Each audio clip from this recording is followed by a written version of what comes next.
Hey everyone, Bible Nerd here.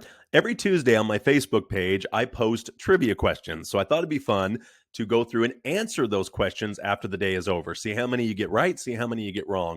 Check out my Facebook page at Bible Nerd. Every day I post something different. So I have a different theme for each day. You can check out the content there as well. But love to have you be a part of the Facebook page along with the YouTube channel. So check out my video for today and answer the questions that were posted today on Facebook. All right, on to today's first question. Who asked for Jesus's body and furnished the sepulcher? Sepulcher is another word for tomb. It's more associated with cave or monument or some sort of stone structure. Tomb is what it's more associated with, but it's another word for tomb. A, Peter. B, Nicodemus. C, Joseph of Arimathea. Or D, Caiaphas. Most of you may know this one, but I think it's pretty fascinating to review it. So it's C, Joseph of Arimathea. It's in all four of the Gospels. But if you look at Luke, it gives us an indication of where this town might have been. There's a few ideas of where it might be today, but we do know it's in Judea. If you go to Luke chapter 23, starting in the 50th verse, here's how it reads. Now there was a man named Joseph who was a member of the council, a good and righteous man. He had not consented to the plan in action. He was from the Judean town of Arimathea and was looking forward to the kingdom of God. He went to Pilate and asked for the body of Jesus. Then he took it down, wrapped it in linen cloth, and placed it in the tomb cut out of the rock where no one had yet been buried. So that's the record according to Luke. Let's jump over to John. Gives us a little more details as well. This is in the 19th chapter, starting in the 38th verse. After this, Joseph of Arimathea, a disciple of Jesus, but secretly, because he feared the Jewish leaders, asked Pilate if he could remove the body of Jesus. Pilate gave him permission, so he went and took the body away. If you go to the 41st verse, it also talks about where it's at. Now, at the place where Jesus was crucified, there was a garden, and in the garden there was a new tomb that no one had yet been buried. And so, because it was the Jewish day of preparation, the tomb was nearby. They placed Jesus's body there. So that's the record according to Luke and John. Let's jump over to Matthew. If we go to the 27th chapter of Matthew, let's see, it starts in the 57th verse. Then it was evening. There came a rich man from Arimathea named Joseph, who himself had also become a disciple of Jesus.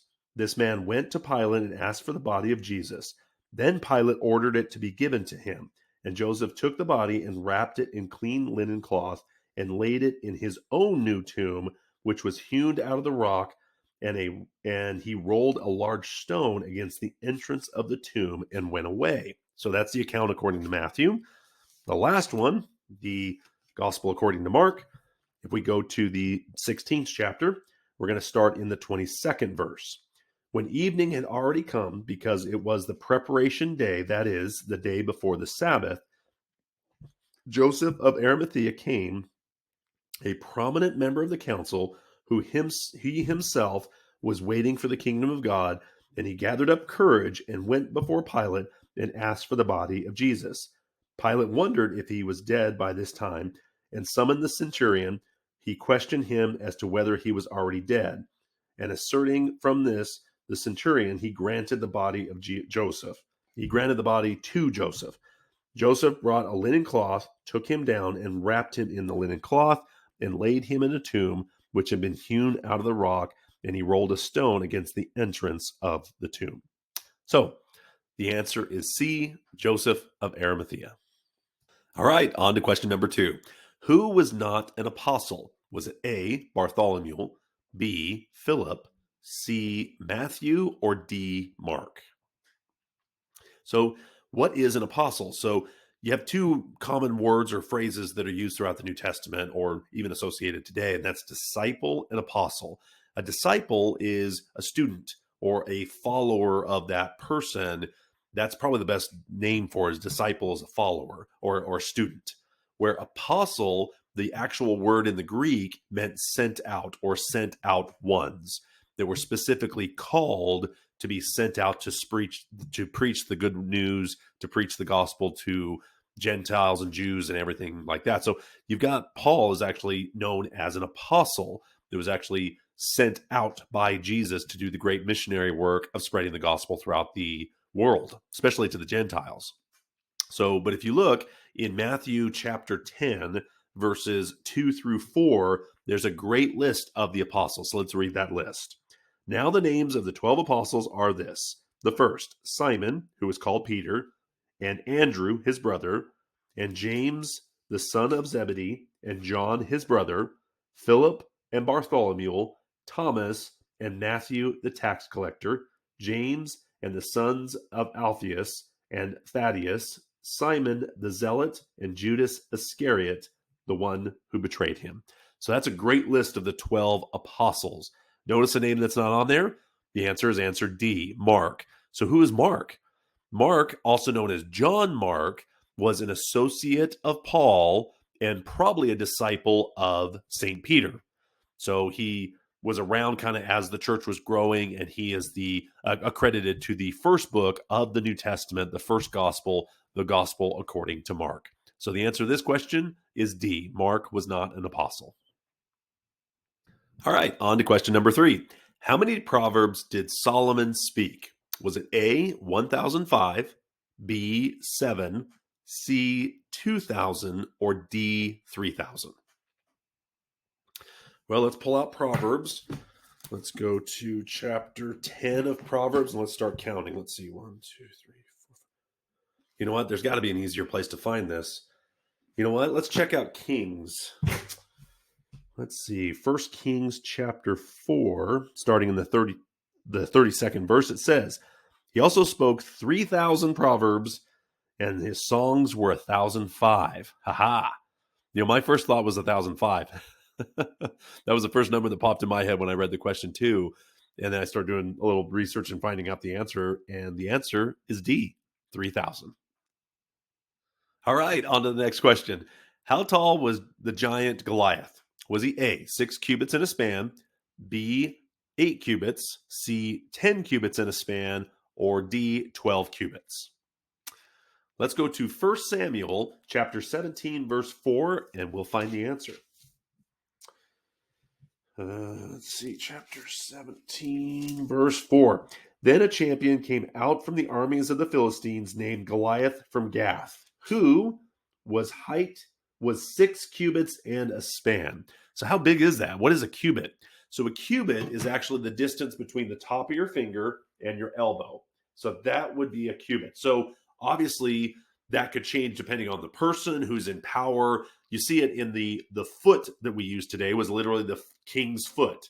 And sometimes the king would have a 10-inch foot, sometimes a 13-inch foot, or whatever the difference. So it changed almost every single time power changed or a king changed, till they just standardized it and said, okay, a foot is 12 inches. An inch is this long, an inch is that long. You know, they made it so everything became a much more standard. Then you started seeing a lot of countries switching over to a metric system. But at the time, so a cubit is most commonly associated with 18 inches. And then a span is the distance of your hand from here to there. So from your palm to your thumb is a span, which ironically is 9 inches, half the distance between the top of your finger and your elbow.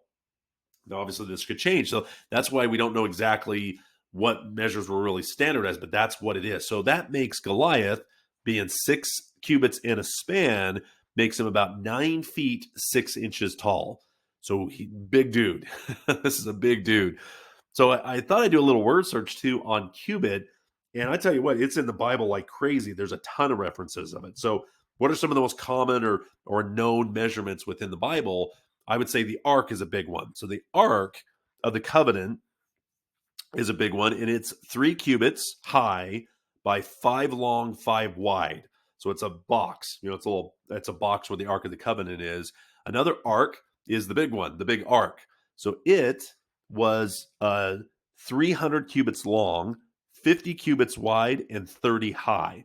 This would make it about 440 feet by 72 feet by 43 feet with those same measurements.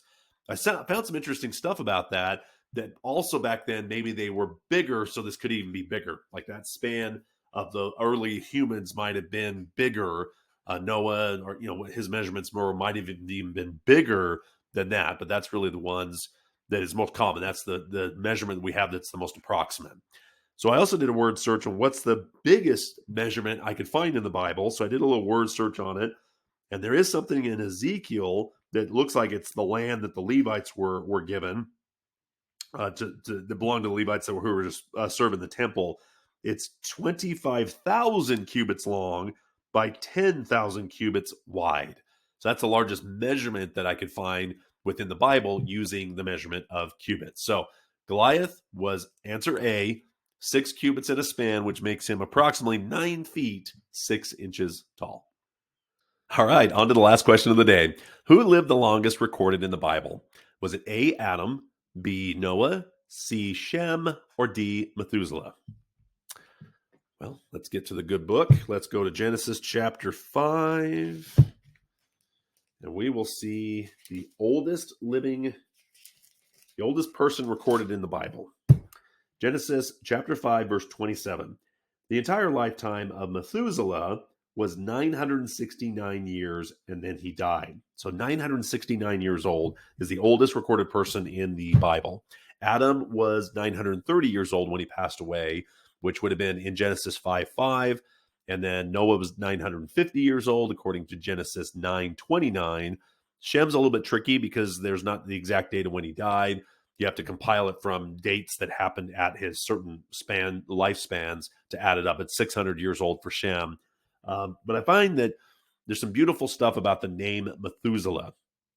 There's an interpretation that his name meant man of the dart. That was one of the things, or javelin, that the man of the dart or the javelin.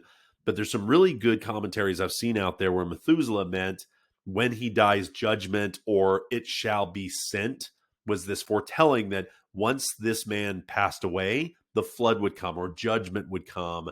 So it shows how long God was patient with people, trying to give him as much opportunity as possible before the flood actually came. So I think there's some beautiful stuff that's out there about this man and about how his death of the year of the flood. Now, we don't know if he died in the flood or if he died and then the flood happened. Most of the commentaries I read was once he passed away, that's when the flood narrative started, or it's after he passed away. Enoch, his father, was the first person that never died, that didn't see death, that was pulled up to heaven.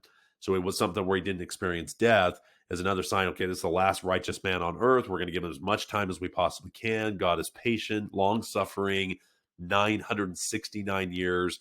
And it even records in the Bible that every thought of the human heart was evil all the time before the flood actually happened. I can't imagine how horrible and awful it must have been to lead to God just saying, "I've got to wipe it all out. Got to start over with Noah. Got to wipe this whole thing out," because of how far the human heart had fallen before the flood. So the answer to this question is Methuselah. Check it out for yourself. There's some beautiful stuff out there about how his death and how long it took before he died was a sign and an idea how long God gives us and how much patience and long suffering that he really is before he brings on final judgment. So the answer is D, Methuselah. Well, how fun was that? Trivia Tuesday. So check out my Facebook page at Bible Nerd. I post different things every day. I have themes for each day. Monday is motivational or quote Mondays. I'll put a bunch of quotes up. Tuesday is Trivia Tuesday. Wednesday is usually tied to music. So I'll post music videos or things that are really inspiring on Christian music and things like that. Thursday, I usually do a Thankful Thursday. So I have all these challenges and stuff throughout the day that's a lot of fun.